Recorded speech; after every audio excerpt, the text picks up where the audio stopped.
2 3 आ रमा तुम्ही कुठच्या मध्ये फोटोमध्ये असेल शिक्षक तुम्ही कुठून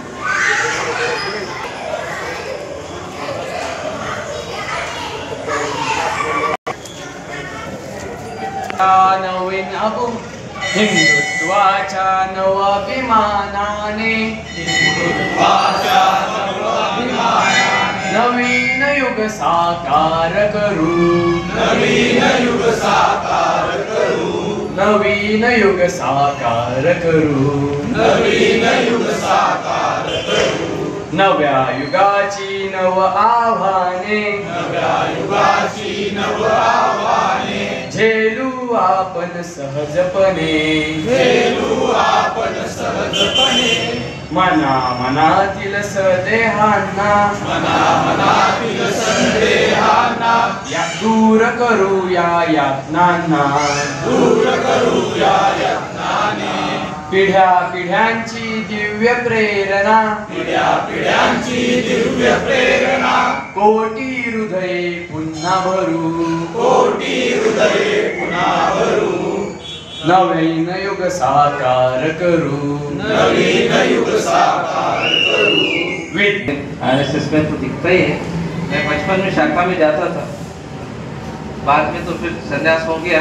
वैसे हमारे नागपुर में तो ये सारे प्रोग्राम चलते रहते हैं। हमारा वहाँ पे भी आश्रम है और जगह जगह आप सबके लिए हमारे सारे आश्रम खुले हैं। जब भी आप आना चाहो, कोई भी आपके कार्यक्रम चलते रहते।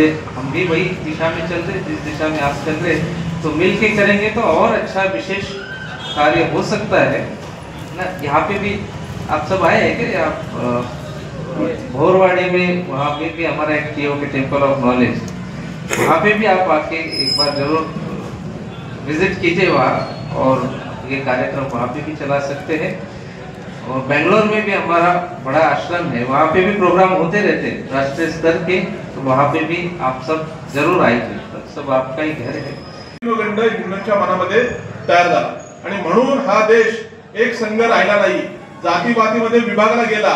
सगळं आपलं वाईट आहे अशा अर्थाचं त्याच्यावरती निर्माण करण्याचा पगडा झाला। त्याच्यामुळे हा देश परत परत पारतंत्र्यात गेला आणि म्हणून हिंदू संघटित झाला। या देशातला जर नागरिक संघटित झाला तर हे सगळे प्रश्न सुटतील अशा निर्णयापर्यंत पुलिने डॉक्टर हेडगेवर आले।